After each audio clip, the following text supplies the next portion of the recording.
이 시간도 함께 묵상기도 드림으로 주일 오후 찬양 예배 드리겠습니다.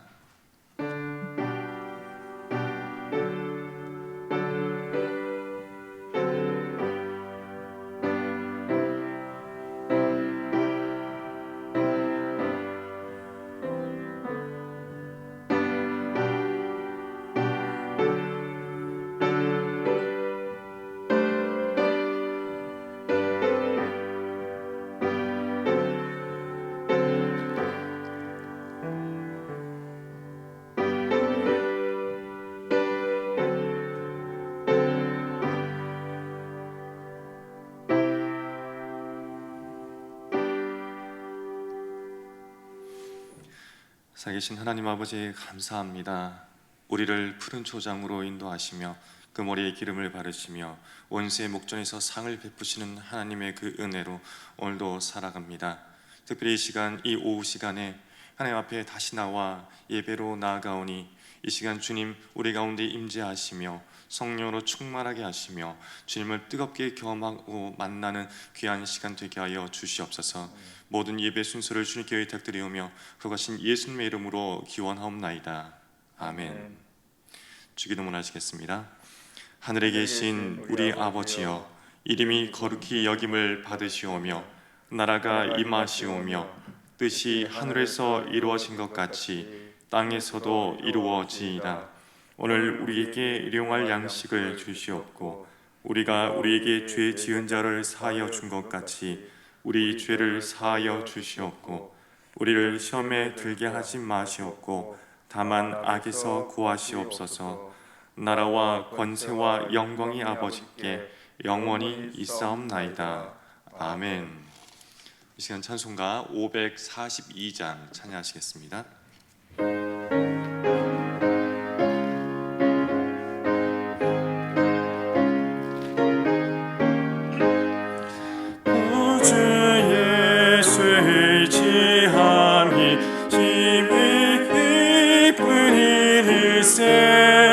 영생 허락 받았으니 의심하 주옵도다. 예수 믿는 것은 받은 증거 많도다. 예수 귀한 예수 믿음 더욱 주소서. 구주 예수 의지함이 진리를 뿌릴세. 주를 믿는 나의 마음 그의 피에 적시네. 예수 믿는 것은 받은 증거 많도다. 예수 귀한 예수 믿음 더욱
믿음 더욱 주소서. 아멘.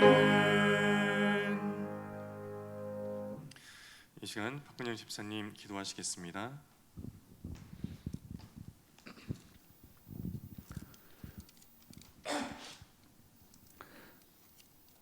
사랑과 은혜가 풍성하신 하나님 아버지, 독생자 예수님의 십자가 보혈의 피로 말미암아 영원히 죽을 수밖에 없던 죄 많은 저희들을 구원하여 주시고 하나님의 자녀로 삼아 주셔서 구원의 산 소망을 주시고 하나님을 아버지라 부르는 너무나도 크신 은혜 주심을 감사드립니다.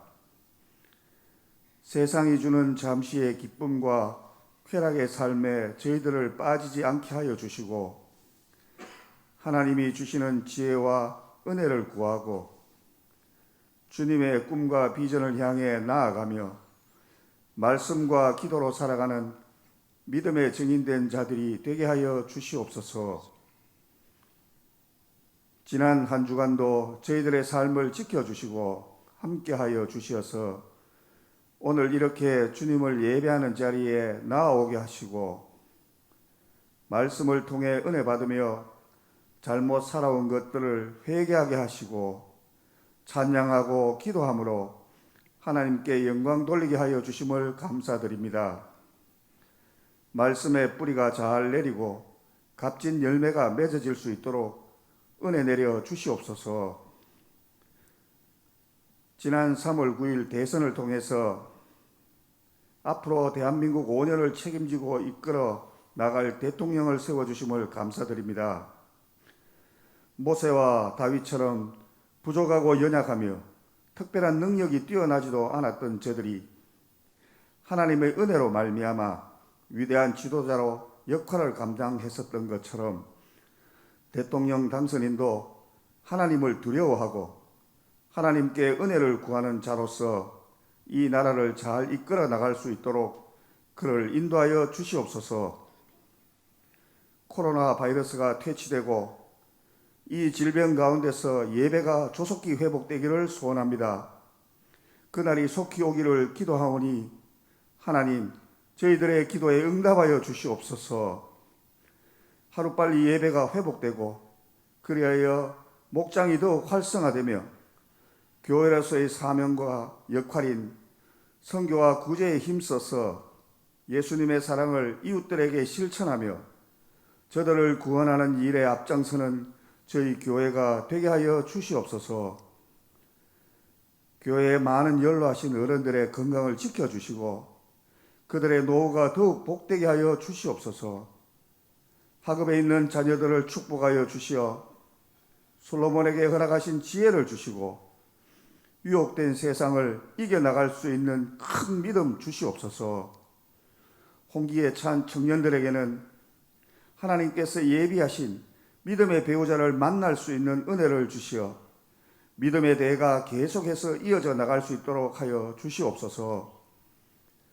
직장과 사업의 문제로 고민하는 청년들과 성도들의 기도에 응답하여 주시어 하나님께서 원하시는 자리에 서게 하시고 하나님께 영광 돌리며 삶으로서 주위에 하나님을 믿지 않는 자들에게 삶을 통해서 하나님을 증거하는 자들이 되게 하여 주시옵소서.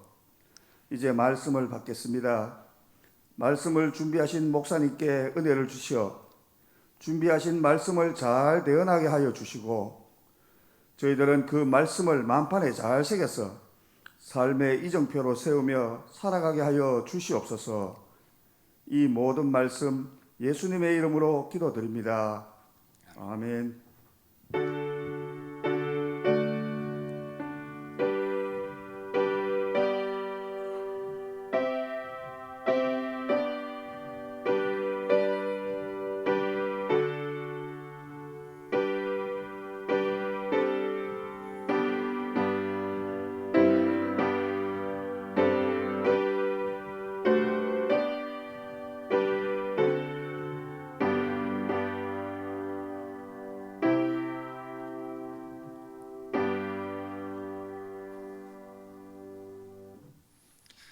이 시간 함께 보실 말씀은 요한복음 4장 20절에서 30절까지 말씀입니다.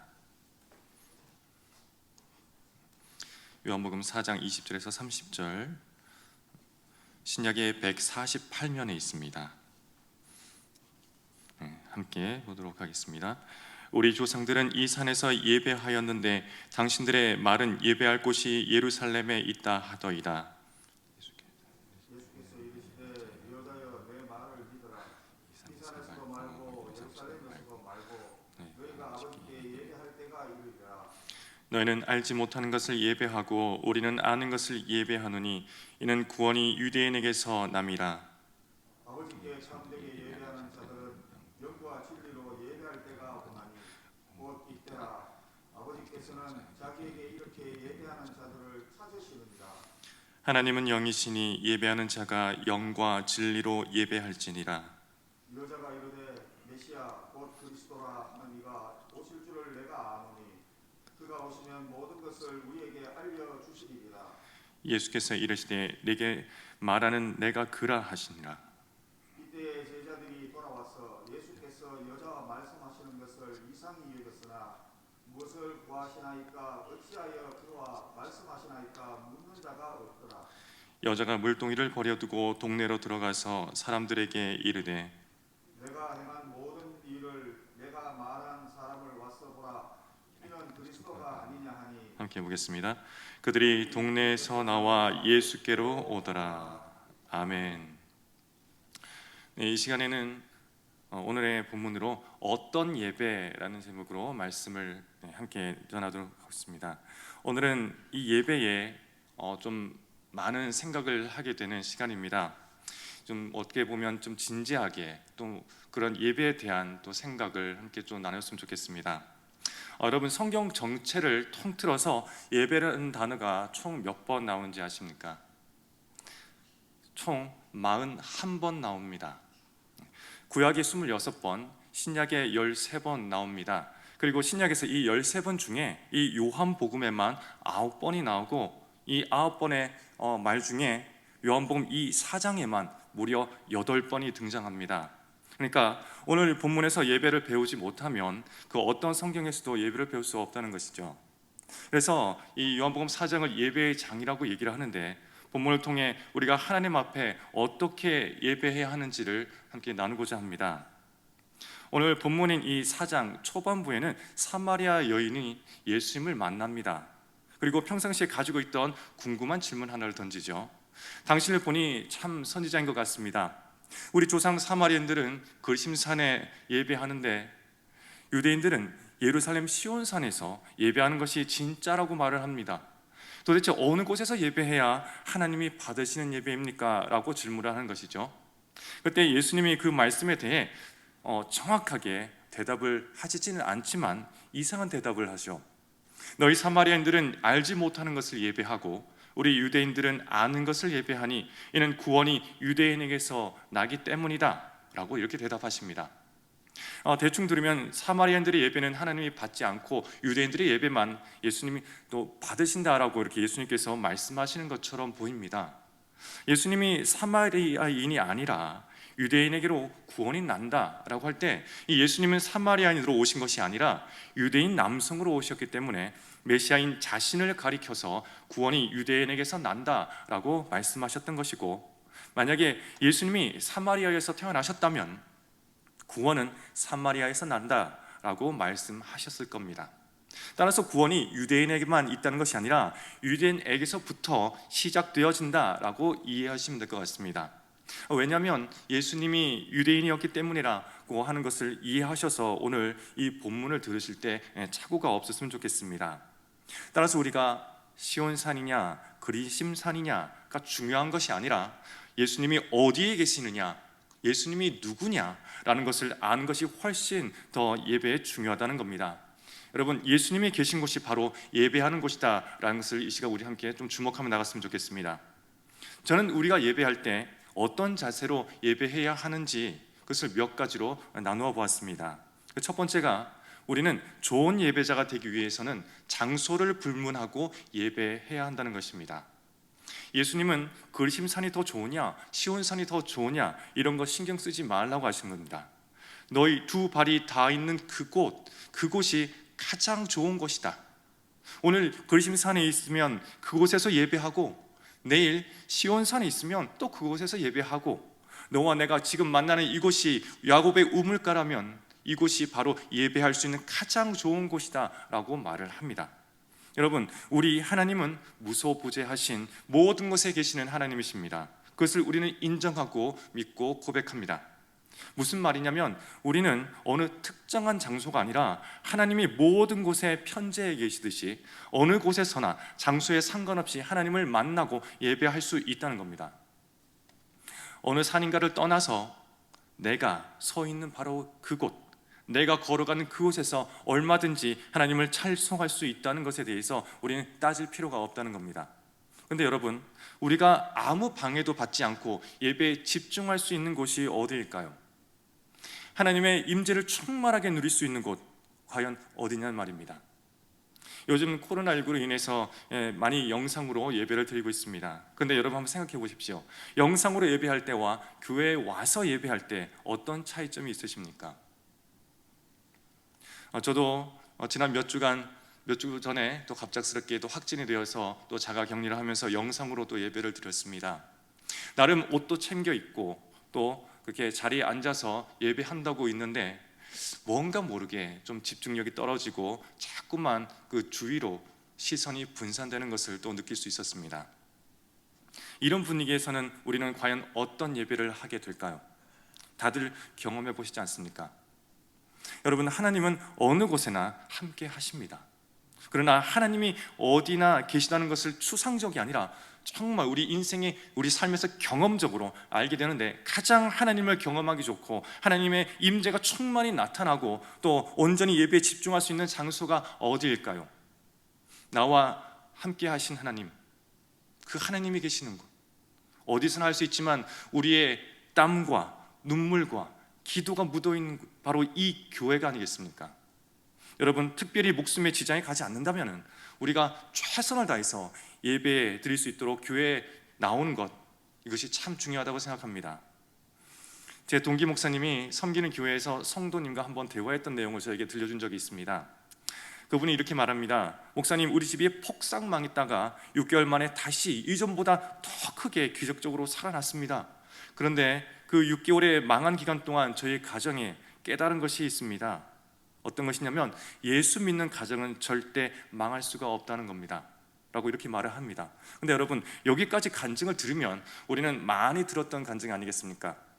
예수를 주인으로 인정하는 믿음의 사업은 망하지 않는다, 예수 믿는 가정은 하나님께서 돌보신다, 뭐 이런 것이겠죠. 예수님 잘 믿어서 사업에 복 받았다라고 간증을 들을 때 과연 우리들의 마음에는 어떤 생각이 들까요? 아마 절반은 나름 은혜 된다라고 또 생각하시겠고, 또 절반은 무슨 생각을 하게 될까요? 나도 똑같이 예수 믿었는데 저분은 복 주고 왜 나는 복을 못 받을까? 이런 생각 한번 하지 않을까 싶습니다. 어쨌든 이 동기 목사님은 성도가 나름 은혜를 받아서 이런 간증을 했겠지라고 그렇게 크게 의미를 두지 않고 얘기를 들었다고 합니다. 그런데 이분의 간증이 들으면 들을수록 그렇게 흘러가지 않더라는 것이죠. 예수 믿는 사업이 왜 절대 망하지 않는지 그 이유를 이렇게 설명합니다. 왜 예수 믿는 사람의 사업이 망할 수 없냐면, 하나님이 어디서나 보고 계시기 때문입니다. 사람 눈은 속일 수 있어도 하나님 눈은 속일 수 없기에 사람이 본다고 열심히 하고 안 본다고 대충 할 수 없었던 것이죠. 거짓말을 할 수도 없고 게으르게 놀 수도 없고 슬쩍 눈 감고 그 일을 할 수도 없습니다. 하나님이 계신다는 것 때문에 열심히 했더니만 거래처 사람들이 없는 일도 만들어서 우리 업체에 주었습니다. 그래서 예수 잘 믿는 사람이 망할래야 망할 수 없습니다 라고 이렇게 얘기를 했다는 것입니다. 이것이 막스 베버가 쓴 프로테스탄티즘과 자본주의 윤리 정신이라고 하는 책에 나오는 핵심입니다. 예수 믿는 사람은 코람데오, 하나님 앞에서 라는 마음으로 행할 때에 보는 눈이 없어도 이미 하나님이 보고 계시기 때문에 열심히 최선을 다해서 한다는 것입니다. 그러다 보면 이것은 하나님만 보신 것이 아니라 주위 사람들도 그렇게 한두 번씩 또 눈여겨보면서 저 사람은 진짜구나 라고 인정해주면 또 없던 일도 만들어서 맡겨주기 때문에 하나님의 믿는 사업, 그런 사람은 망할 수 없다고 말하는 것이죠. 여러분, 하나님은 어디나 계시기 때문에 우리는 어디서나 예배하고 어디서나 하나님을 만날 준비를 하면서 살아가는 삶의 예배자가 되어야 한다는 겁니다. 교회에 와서만 어떤 특정한 장소에서만 경건한 척하는 것이 아니라 내 두 발을 붙이고 있는 그 땅은 모두 하나님이 계신 땅이요, 하나님을 예배하는 그 땅, 장소 불문하고의 예배가 우리 삶에서 일어나야 할 줄로 믿습니다. 그 중에서도 최고의 예배, 하나님께 온전히 드려진 예배를 위해서 할 수만 있다면 여러분, 교회로 오십시오. 두 번째는 우리 삶의 예배는 시간 불문하고 예배해야 한다는 것입니다. 여러분, 사마리아 여인이 장소를 물었습니다. 이 산입니까? 저 산입니까? 그러니까 예수님이 선문답처럼 다른 대답을 하시죠. 어느 곳에서 예배하든지 신경 쓰지 마라. 그러면서 다른 대답을 하는데, 하나님께 예배할 때가 오나니 라고 하면서 장소를 묻는 질문에 시간으로 대답하시는 겁니다. 아버지께서 참되게 예배하는 자들은 영과 진리로 예배할 때가 오나니, 여러분 언제라고 합니까? 곧 이때라 라고 말씀하시는 것이죠. 지금이 예배할 때다. 여러분, 하나님 앞에 예배하기 가장 좋은 때가 언제입니까? 바로 지금입니다. 이런 분들이 있을 겁니다. 저도 젊을 때, 학생 때, 중고등부 청년 때 열심히 했지 않습니까? 참 좋습니다. 네, 잘하셨습니다. 그런데 그분에게는 그저 이렇게 제가 도전드리고 싶습니다. 과거에는 그렇게 열심히 했었는데 그때는 되고 지금은 왜 안 됩니까? 또 어떤 분이 이렇게 말합니다. 조금만 기다려주세요. 저도 내년부터는 절대로 예배 안 빠지고 성실하게 하겠습니다. 참 잘하셨습니다. 그런 생각 안 하는 것보다 훨씬 좋습니다. 그런데 묻고 싶습니다. 내년에 할 수 있는데 왜 지금은 안 됩니까? 작년에 했던 예배가 왜 지금은 안 되고 내년에 할 수 있을 것 같은데 왜 지금은 안 되냐는 겁니다. 하나님은 작년의 예배도 기뻐 받으셨을 것이고 내년의 예배도 기뻐 받을 것이지만 주님 원하시는 것은 지금 예배하라는 겁니다. 아무리 바빠도 예배하고 아무리 힘들어도 예배하고, 예배할 때는 이때밖에 없다는 겁니다. 시간 불문하고 예배해야 됩니다. 왠 줄 아십니까? 예배가 빠져버린 인생은 하나님이 축복해 줄 수 없기 때문에 그렇습니다. 작년에 열심히 했던 사람이 올해는 예배가 소홀해졌다면 작년에 열심히 했다고 올해의 복을 그렇게 땡겨 주시겠느냐, 이것입니다. 우리가 가장 신속하게 일어설 수 있는 방법은 내년을 기다리다가 그렇게 한 것이 아니라 상황이 되든 안 되든 지금의 예배를 되살려 회복하는 것이 여러분이 내년에도 예배할 수 있는 유일한 방법이기 때문입니다. 예배가 뭡니까? 하나님께서 임재하는 시간입니다. 하나님은 약속하셨습니다. 너희가 나에게 나오면 전심으로 나를 찾고 찾으면 내가 너를 만나주겠다. 하나님을 만나야 그분 손잡고 여러분 현장에 들어가서 고쳐주세요 라고 할 수 있지 않겠습니까? 여러분, 예배 나와서 하나님 못 만나면 하나님이 여러분의 사업을 어떻게 고치고 여러분의 삶을 어떻게 고칠 것이며 병든 육신을 어떻게 치료하시겠습니까? 지금 예배해야 지금 역사가 일어나는 것입니다. 사도행전 15장 16절에 이렇게 말을 합니다. 내가 돌아와서 다윗의 무너진 장막을 다시 지으며 또 그 허물어진 것을 다시 지어 일으키리니 라고 말합니다. 왜 이 말씀을 하셨을까요? 하나님은 이스라엘 백성의 회복을 말하면서 이스라엘 백성을 회복하는 방법으로 그들을 먼저 회복하지 않고 다윗의 무너진 장막을 먼저 회복하겠다라고 말씀하시는 겁니다. 왜 하필이면 다윗의 무너진 장막일까? 미국의 토미 테니라는 목사님이 이렇게 표현했습니다. 이스라엘에는 성막이나 성전이 여러 번 지어졌습니다. 하나님이 가르쳐준 대로 1.1획도 틀리지 않고 그대로 만들어낸 첫 번째가 모세의 장막입니다. 그리고 두 번째, 그 당시 모든 사람의 눈을 휘둥그레 만들었던 솔로몬이 지은 성전, 그리고 세 번째로 70년 포로 생활에서 돌아와 수룹바벨이 지은 수룹바벨 성전, 그리고 네 번째로 예수님 당시에 헤롯 대왕이 지었던 헤롯 성전, 이렇게 네 개의 성전이 있었습니다.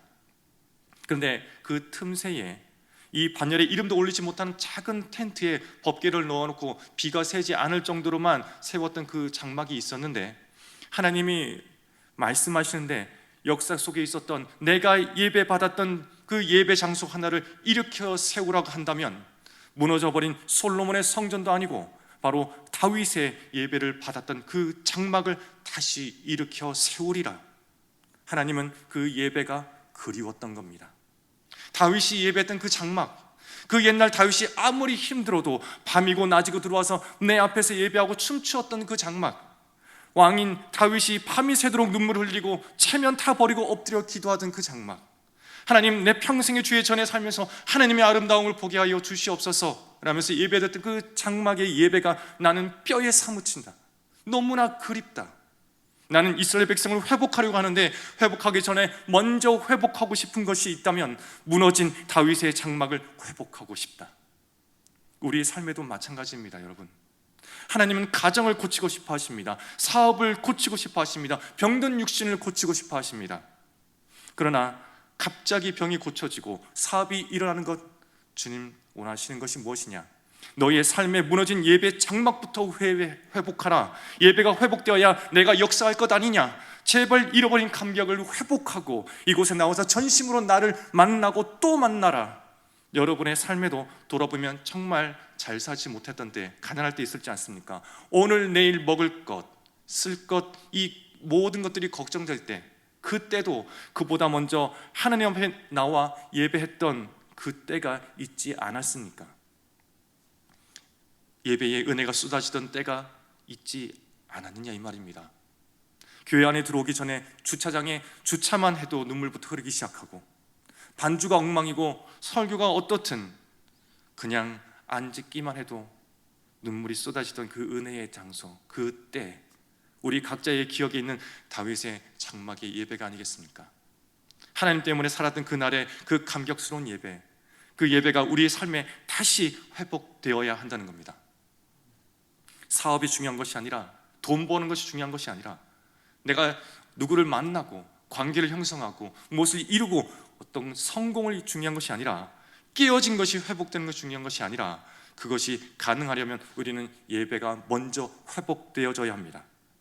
예배가 회복되어지면 하나님이 그 가정도 사업도 하나님이 고치시는 겁니다. 모든 것에는 순서가 있는 겁니다.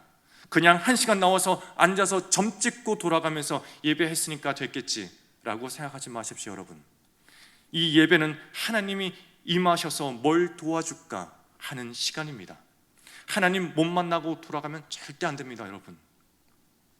우리 예배는 장소 불문하고 어디서나 예배해야 하고, 밤이나 낮이나 시간 불문하고 하나님 앞에 예배해야 합니다. 자, 그렇다면 내가 어느 장소에 있든지, 내가 어느 때든지 간에 내가 어떤 자세로 예배를 해야 하는지를 남은 시간 우리가 함께 나누려고 합니다. 예배의 자세에 대해서 성경은 장소도 알려주었고 때도 말하고 있고 자세도 말하고 있습니다.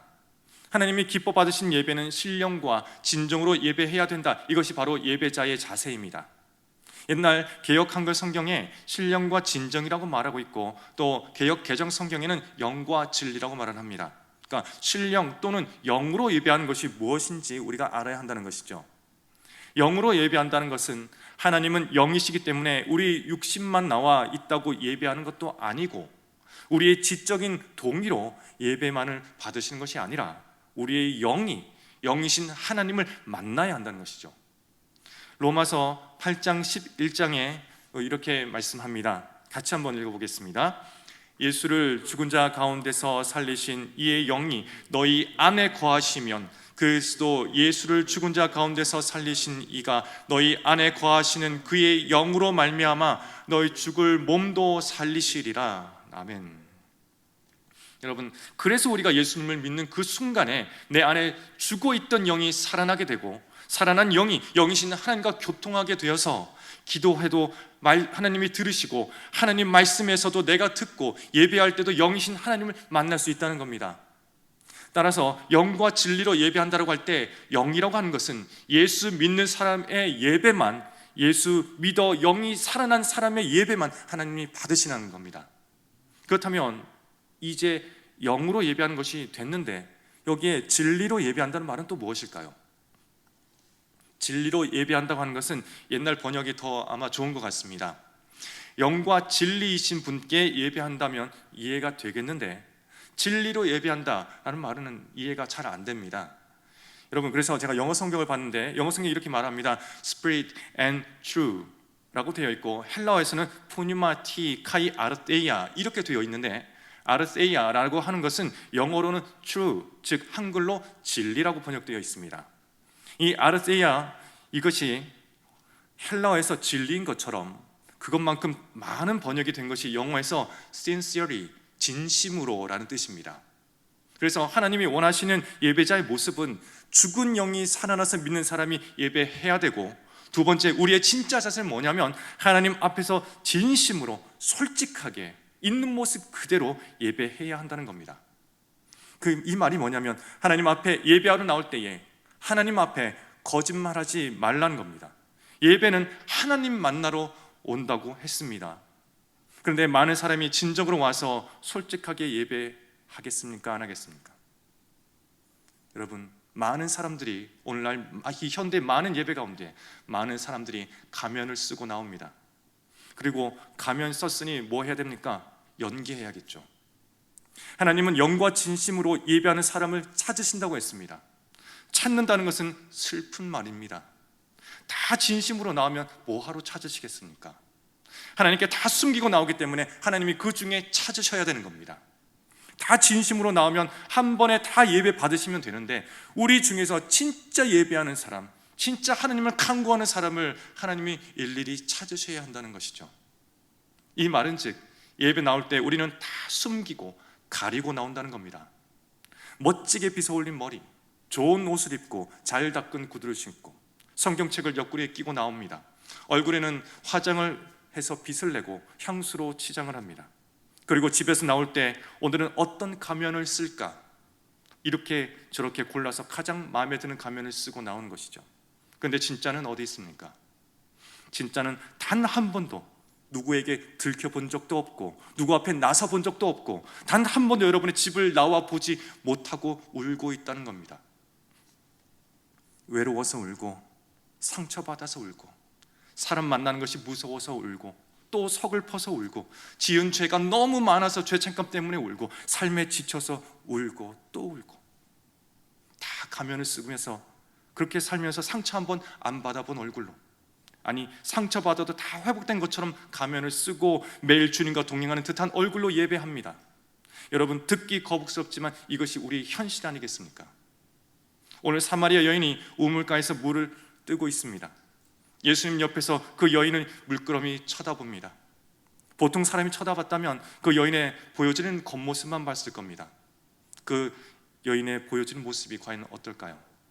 남자를 몇 번 바꿨으니 아마 못생기지는 않았을 것 같습니다. 꽤 괜찮은 외모를 가지고 교양 있는 듯한 얼굴을 가지고 시크한 표정을 하면서 물을 품위 있게 뜨고 있을 겁니다. 물끄러미 그녀를 쳐다보는 예수님의 눈에는 그 모든 것이 가면이라는 것을 예수님은 간파했습니다. 그 여인이 철저하게 숨겨진 가면 뒤에 부르짖고 있는 진짜의 소리가 들리는 겁니다. 후안 카를로스 오르티즈 목사님이 쓴 책에 이런 말이 있습니다.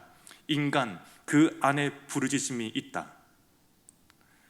웬 여인이 나와 품위 있게 물을 깃고 있는데 예수님의 눈에는 그 여인이 부르짖는 소리가 들리는 겁니다. 누가 나 좀 살려주세요. 난 하나도 행복하지 않아요. 나도 남들 다 오늘 서늘한 저녁 시간에 와서 물 뜨고 싶고, 나도 사람들과 얘기를 나누고 싶은데 아무도 나오지 않는 이 장렬한 뜨거운 햇빛 아래 한낮에 왜 나왔겠습니까? 난 사람이 두려워요. 내 과거가 들킬까 봐 너무나 창피해요. 이렇게는 살 수 없어요. 나 좀 살려주세요. 날마다 죄책감이 나를 누르고 이 외로움, 이것이 나의 목을 조여오고 있습니다. 이렇게 아무 말도 하지 않는 그 여인의 가면 뒤에 감추어진 나 좀 살려달라는 그 여인의 부르짖음을 예수님이 듣고 계신 겁니다. 아무도 듣지 못했던 소리를 예수님의 귀에는 마치 천둥처럼 들린다는 것이죠. 그래서 예수님이 이 여인의 가면 뒤에 진짜 모습을 꺼내 놓으려고 작정하십니다. 내 남편을 데리고 와봐라. 예상치 못했던 질문입니다. 그 말뜻이 뭘까요? 나에게는 숨길 수 없다. 나에게 숨기지 말고 기회 있을 때 너의 가면 뒤에 가뒀던 너를 다 쏟아내라. 지금 내 모습 가짜 아니냐? 아무에게도 들키지 않고 꼭꼭 숨겨놓았던 진짜 모습 나한테 쏟아내라. 오늘 쏟아내면 치료될 것이고 안 쏟아내면 꼭꼭 숨기면 영영 너의 상처가 되어버릴 것이다. 만약 이 말에 여인이 가면 뒤에 더 숨었다면 아마 이 요한복음 4장은 그것으로 끝났을 겁니다. 아마 이 여인은 영영 치료받지 못하고 그렇게 살아갔겠죠. 자기 남편을 데리고 오라는 이 전곡을 찌른 질문에 이 여인은 처음으로 가면 뒤에 있는 자신의 진짜 모습을 예수님 앞에 꺼내놓기를 선택합니다. 예수님, 나 남편 없어요. 지금 살고 있는 남편도 제 남편 아닙니다. 이 여인이 자기 속을 쏟아내고 있습니다. 솔직해지고 있습니다. 예수님이 솔직해진 그 여인을 보고 치유의 가능성을 보십니다. 그래, 맞다. 너에게 남편이 5이나 있었으나 지금 살고 있는 그 남자도 내 남편 아니지 않느냐? 이렇게 말하면서 여인의 가면 뒤에 있는 진짜에게 빛을 비춥니다. 그리고 이 여인도 그 가면을 벗어버립니다. 숨겨진 모습이 아니라 예수님 앞에 발개벗겨진 마음으로 최초로 누군가 앞에 자신의 모습을 드러냅니다. 이것이 뭐라고요, 여러분? 예배입니다. 주님 앞에 숨기지 않고 내 모습을 그대로 드러내는 것. 교회에 나올 때는 좋은 옷도 중요하고 머리 스타일도 중요하지만 가짜가 나와서는 절대 안 된다는 겁니다. 집에 숨겨놓고 울고 있는 진짜를 데려오라고 주님은 그렇게 말씀하십니다. 하나님, 이 사람 고쳐달라고 하나님 앞에 제발 세워놓기를 바랍니다. 자꾸 연기하면서 진짜 뒤로 숨기지 마시고 이제 가짜는 한 발 물러서고 진짜를 예수님 앞에 세워야 예수님이 치료해 주실 것 아닙니까? 성경에는 예수님 앞에 나온 2사람의 이야기가 있습니다. 한 사람은 연기력이 매우 뛰어납니다. 한 사람은 솔직한 사람입니다. 그 이야기가 누가복음 18장에 나옵니다. 우리 시간 함께 읽어볼까요? 누가복음 18장 10절에서 14절 말씀입니다. 함께 읽어보겠습니다. 2사람이 기도하러 성전에 올라가니 하나는 바리새인이요 하나는 세리라.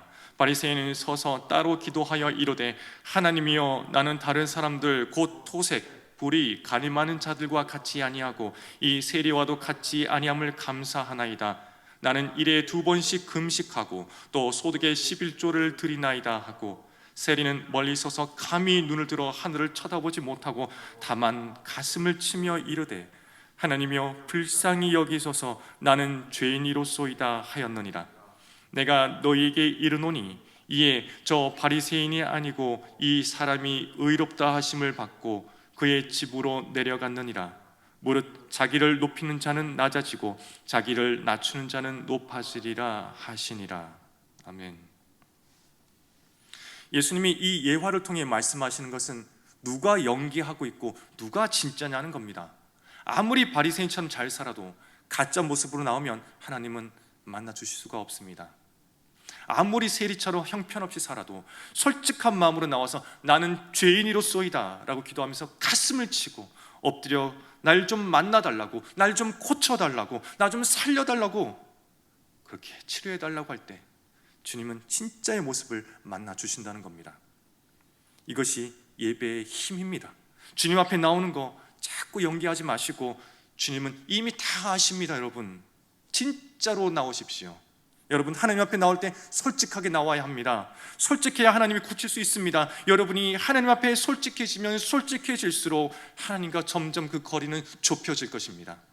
여러분, 오늘 예배에 나와 하나님 만나고 싶으십니까? 그럼 가면 벗으시고 본래 모습으로 예배하십시오. 옆 사람 신경 쓰지 마십시오. 나의 앞에 계신 하나님께만 집중하십시오. 내 모든 신경과 정신을 쏟으십시오. 지금 집에 숨기고 온 진짜의 모습, 울고 있는 진짜 나의 모습, 다음부터는 그 사람을 데리고 나와 이 예배당에서 예배하십시오. 그 모습이 죄인의 모습이라도 괜찮습니다. 상한 심령이라도 괜찮습니다. 그 삶이 온통 상처투성이고 수치스럽고 누구에게도 말할 수 못했던 복잡한 인생이라도 상관없습니다. 파탄 직전의 가정이란 괜찮습니다. 몇 번이나 남자를 바꾼 여인도 괜찮다고 하시지 않습니까? 주님이 고쳐주시게 제발 진짜를 좀 데리고 나오십시오. 언제 예수님이 의인을 위해 죽으셨습니까? 죄인을 위해 죽으셨죠. 당연히 죄인을 부르러 오셨다는데 우리가 죄인이면 주님 앞에 나와야 하는데 왜 의인의 옷을 입고 예배에 나오냐는 말입니다. 시편 51편 17절 이렇게 말합니다. 하나님께서 구하시는 제사는 상한 심령이라 하나님이여 상하고 통미하는 마음을 주께서 멸시하지 아니하시리이다. 시편 34편 18절에 이렇게 말합니다. 여호와는 마음이 상한 자를 가까이 하시고 충심으로 통미하는 자를 구원하시는도다. 아멘. 여러분, 이런 진짜 모습, 이 모습을 가지고 나오면 상처가 아니라 치유되고 회복되는 겁니다. 하나님이 고치시는 상처는 더 이상 상처가 되지 않습니다. 이것은 오히려 전도의 도구가 될 것입니다. 오늘 사마리아 여인, 한 번도 남에게 들키지 않았던 자기의 이 부끄러운 과거를 예수님 앞에 쏟아 놓았더니만 이제는 숨기고 싶지 않습니다. 남들에게 다 쏟아내고 싶습니다. 오히려 전도하고는 간증으로 삼고 싶습니다. 그러니까 예수님 통해 회복되고 제일 먼저 한 것이 뭐냐면, 여자가 물동이로 버려두고 동네로 들어가서 사람들에게 이르되 내가 행한 모든 일을 내게 말한 사람을 와서 보라 라고 말을 하는 겁니다. 내가 행한 모든 일을 내게 말한 사람, 자신의 과거를 숨기지 않습니다. 그러고 나니 결과가 어떻게 됩니까? 30절에 그들이 동네에서 나와 예수께 오더라. 이 여인이 자기를 숨기지 않고 공개했더니 사람들이 이 여인이 그런 여인이었는데 예수님을 만났구나 하고 동네에 있는 사람들이 예수께 나오는 전도의 도구가 되더라는 겁니다. 사랑하는 여러분, 이것이 예수를 믿고 하나님 앞에 회복된 사람을 하나님이 사용하시는 방법입니다. 가지고 있어봐야 도움도 안 되는 상처를 왜 그렇게 꼭 껴안고 계십니까? 왜 집에 숨겨놓고 계십니까? 내놓으면 주님이 다 치료해 주시고, 그뿐 아니라 지금까지 한 번도 경험하지 못했던 능력의 도구로 사용해 주시는데 말입니다. 여러분, 교회 나왔을 때 경건한 척 하지 마시고 솔직해지십시오. 거룩한 손을 드는 것도 좋습니다. 그러나 들기 전에 그 손으로 가슴을 치며 통곡하십시오. 하나님, 너무 아프다고, 사는 것이 너무 힘들다고, 지난주와 똑같은 주에 또 무너져 버렸다고, 하나님 나는 어찌 된 사람이냐고 찬송하다가 통곡하고 기도하다가 통곡하고 그러다가 또 통곡하고, 간절히 부탁드리기는 제발 옆 사람 신경 쓰지 마시고, 옆 사람이 내 기도 들을까 봐 걱정하지 마시고, 나의 앞에 계신 하나님, 그 하나님을 만나러 왔다면 분명히 하나님께 집중하셔야 됩니다. 여러분, 하나님 앞에서는 통곡하셔도 됩니다. 땅을 치고 통곡하셔도 됩니다. 이것이 주님이 기다리시는 상한 심령의 예배라는 겁니다. 하나님 호세아 선지자를 통해서 이렇게 말씀하십니다. 호세아 6장 1절과 2절에 오라 우리가 여호와께 돌아가자. 여호와께서 우리를 찢으셨으나 도로 낫게 하실 것이요 우리를 치셨으나 싸매어 주실 것입니다. 여호와께서 이틀 후에 우리를 살리시며 셋째 날에 우리를 일으키시리니 우리가 그의 앞에서 살리라. 아멘. 여러분, 살려주신답니다. 예배는 연기하러 나온 것 아닙니다. 예배는 살려고 나오는 겁니다. 왜 하나님께 오십니까? 여러분, 살려달라고 오는 거 아니지 않습니까? 예배는 살아나는 시간입니다. 예배는 병든 육신도 하나님이 임하셔서 손대어 살려주는 시간입니다. 병든 가정도 솔직하게 나의 마음을 가지고 그런 모든 가정의 문제를 가지고 나와서 주님 앞에 내 모든 것을 쏟아놓고 회개할 때에 그 가정을 살려주시는 시간, 바로 예배라는 겁니다. 여러분, 이제 어떤 예배 하시겠습니까? 이제는 어떤 예배로 하나님 앞에 서시겠습니까? 이제는 어떤 나의 모습으로 하나님 앞에 오시겠습니까? 오늘 결단하시고 하나님 앞에 나와 회복되고 다시 사는 은혜, 그 은혜로 우리의 남은 삶을 추구하고 살아내시기를 주님의 이름으로 간절히 부탁드립니다. 아멘. 기도하시겠습니다. 살아계신 하나님, 숨겨두었던 제 자신, 들킬까봐 두려워서 아무도 보여주지 못했던 제 모습, 그러나 주님은 간절하게 기다리셨던 저의 진짜 모습, 오늘 이 시간에 그 사람을 주님 앞에 세웁니다. 몸이 만신창이가 되었습니다. 마음이 지쳤습니다. 상처도 많습니다.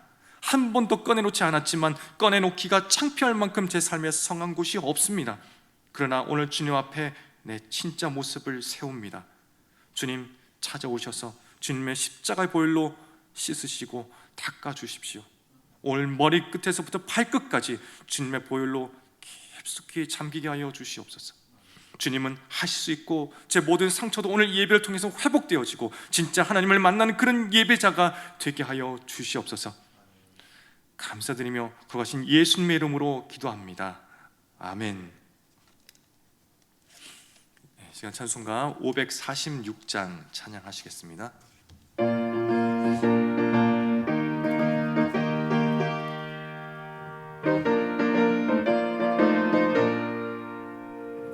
주님 약속하신 말씀 위에서 영원토록 주를 찬송하리라.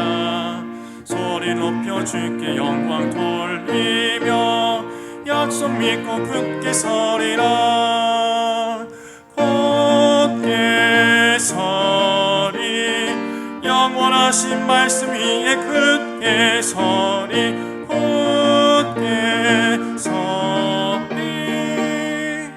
그 말씀 위에 굳게 서리라. 주님 약속하신 말씀 위에서 세상 염려 내게 엄습할 때에 용감하게 힘써 싸워 이기며 약속 믿고 굳게 서리라.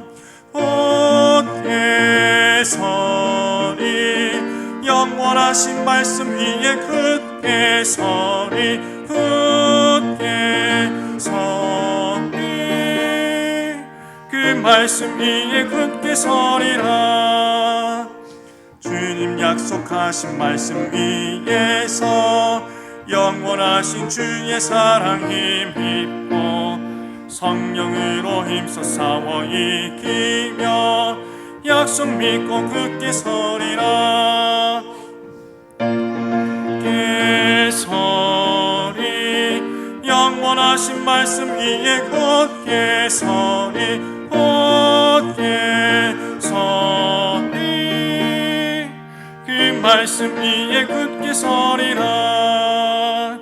주님 약속하신 말씀 위에서 성령 인도하는 대로 행하며 주님 품에 항상 안식 얻으며 약속 믿고 굳게 서리라. 굳게 서리 영원하신 말씀 위에 굳게 서리. 굳게 서리 그 말씀 위에 굳게 서리라. 아멘. 이 시간 봉헌하겠습니다. 하나님 감사합니다. 오늘도 주님 앞에 나올 때에 귀한 물질로 마음으로 나아갑니다. 하나님 이 모든 손길과 마음을 귀하게 여겨주시며 하나님 그 마음에 시원하게 응답하시고 또 그 모든 응답을 통하여 주님께 영광 돌려지게 하는 귀한 삶을 살아가게 하여 주실 것을 믿습니다. 하나님 오늘 주님께만 영광되게 하여 주시옵소서. 오직 주님의 이름만 드러나게 하여 주시옵시고 모든 것을 회복하시며 살리신 주님의 은혜로 충만하게 하여 주시옵소서. 감사합니다. 예수님의 이름으로 기도합니다. 아멘. 축도하겠습니다. 주 예수 그리스도의 은혜와 하나님의 사랑과 성령의 교통하심이 오늘 나의 예배가 진짜의 예배로 회복되기를 소망하며 가면을 벗고 영과 진심으로 가슴을 찢는 간구함으로 주님 베푸신 예배로 나아가고자 다짐하는 모든 성도들 위해 영원토록 함께 있을지어다. 아멘.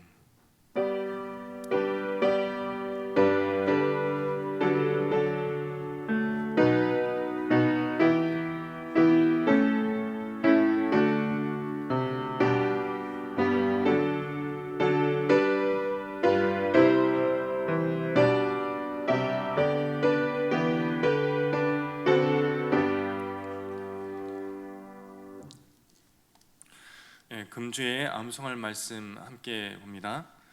새 계명 사랑하라. 요한복음 13장 34절 35절 말씀. 새 계명을 너희에게 주노니 서로 사랑하라. 내가 너희를 사랑한 것 같이 너희도 서로 사랑하라. 너희가 서로 사랑하면 이로써 모든 사람이 너희가 내 제자인 줄 알리라. 요한복음 13장 34절 35절 말씀. 아멘. 교회 소식 전하겠습니다. 모임입니다. 바이러스 감염증 상환 전에 예배 시간대로 나누어 드립니다. 오후 찬양 예배는 당분간 영상 예배로 오후 3시에 드립니다. 3월 25일 네 번째 금요일은 목장 모임이 있습니다. 줌과 전화를 사용하여 모임을 가져주시기 바랍니다. 그리고 4월 1일 첫 번째 금요일은 금요 기도회가 있습니다. 알림입니다. 학습, 세례, 입교, 유아 세례는 3월 25일 금요일까지 사무실로 신청해 주시기 바랍니다. 자세한 사항은 주보를 참조해 주십시오. 유치부 온라인 봄맞이 성경학교가 3월 26일 토요일 오후 11시, 3월 27일 주일 오전 10시 30분 양일간 있습니다. 함께 기도해 주시기 바랍니다. 훈련국에서 실시하는 매일 오이 감사노트 쓰기가 2월 28일 월요일부터 4월 17일 주일까지 진행됩니다. 제37회 동대구 노회 여전도회 연합회 정기총회가 3월 21일 월요일 오전 10시 영동교회에서 있습니다.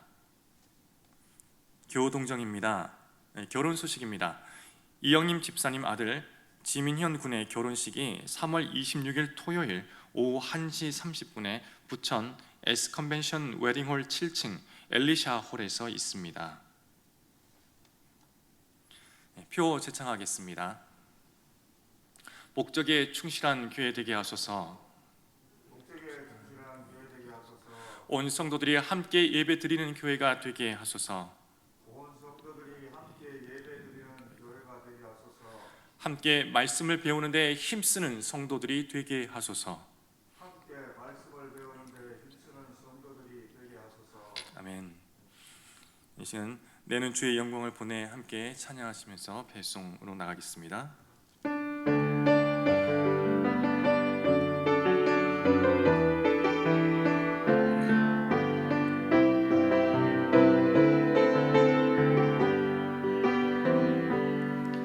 내는 주의 영광을 보내 우리 가운데 계신 주님 그 빛난 영광 온 하늘 덮고 그 찬송 땅 가득해 내는 주의 영광을 보내 찬송 가운데 서신 주님의 얼굴은 온 세상 향하네 권능의 팔을 드셨네 주의 영광 이곳에 가득해 우리 손에 주님과 함께 찬양하며 우리는 전진하리 모든 열방 주 볼